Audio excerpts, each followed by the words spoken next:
ایک شیخ بتا رہے تھے کہ he was travelling out of the country, ایک دعویٰ ٹور کے لیے گئے ہوئے تھے. ہوٹل روم سے باہر نکلے تو ہوٹل روم بالکل کارنر پہ تھا ٹورڈز ایک آبادی کے جو کہ بڑی ویک تھی. ٹھیک ہے، وہاں پہ بالکل بستیاں تھیں اور جو کچی بستیاں سی نہیں ہوتی اس طرح کی تھیں.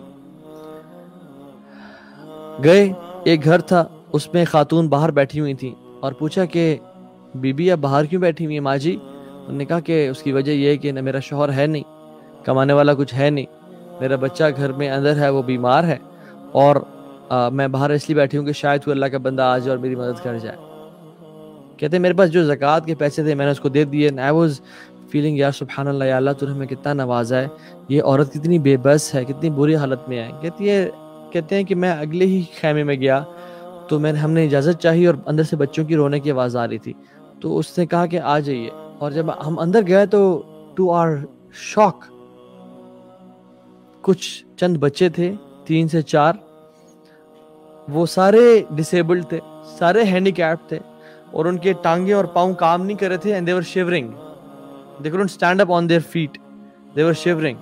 اور وہ سب لیٹے ہوئے ہیں ایک سرکل میں اور بیچ میں کھانا پڑا ہوا ہے اور اپنے وہ منہ سے اس کھانے کو کھانے کی کوشش کر رہے ہیں اور ماں جو ہے وہ کام شام کر رہی ہے.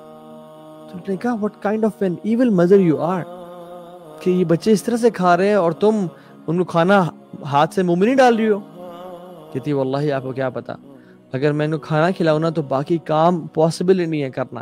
I have 2 options، یا ان کو کھانا کھلاؤں یا میں کھیتی باڑی کروں اور چیزیں کچھ نہ کچھ ان کے لیے بندوبست کروں، کیونکہ میرے پاس اور کوئی آپشن نہیں ہے. اگر میں ان کو کھانا کھلاتی ہوں تو میرے پاس ان کو کل دینے کے لیے کچھ نہیں ہوگا، اور اگر میں کل کی یعنی جو فارمنگ کرتی ہوں اپنے چھوٹے سے لینڈ میں تو پھر میں یہ کھانا ان کو اس طرح دینا پڑے گا. I don't have any support. اللہ اکبر. اور ہم لوگ کس چیز کا ہم کفر کریں، کس چیز کا ہم رونا روتے ہیں. اس لیے جب بھی آپ اپنے ہاتھ سے منہ میں نوالا ڈالیں نا، اللہ تعالیٰ سے کہ ربی اوزعنی ان اشکر نعمتک التی انعمت علی، یا رب مجھے توفیق دے کہ میں شکر ادا کروں تیری نعمتوں کا جو تو نے مجھ پہ عطا کی. جب بھی آپ اپنی ٹانگوں پہ کھڑے ہو کے چلنا شروع کر دیتے ہیں نا، آپ رب سے کہیں ربی اوزعنی ان اشکر نعمتک التی انعمت علی، یا رب مجھے توفیق دے، مجھے ہمت دے کہ میں تیرا شکر ادا کروں ان نعمتوں پہ جو تو نے مجھے دیا.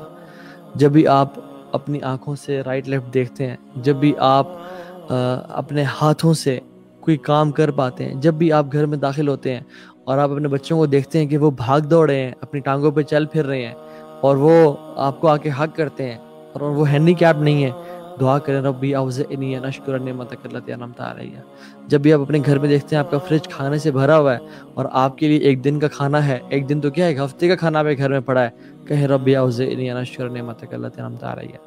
جب بھی آپ دیکھتے ہیں کہ آپ کے بینک بیلنس میں اتنا پیسہ ہے کہ آپ کو مہینے کے لیے کافی ہو جائے یا ایک دن کے لیے کافی ہو جائے، دعا کریں ربی اوزعنی ان اشکر نعمتک التی انعمت علی. واللہ there are so many blessings we have. جب آپ کے سبلنگز آپ کے پاس ہیں، آپ کے ماں باپ زندہ ہیں، آپ کے اوپر سایہ ہے، وہ آپ کا خیال رکھنے والے ہیں، آپ کے بہن بھائی ہیں، آپ کی سپورٹ ہے، آپ کے اچھے دوست ہیں، اللہ سے دعا کریں یا رب مجھے تو توفیق دے کہ میں تیرا شکر ادا کروں.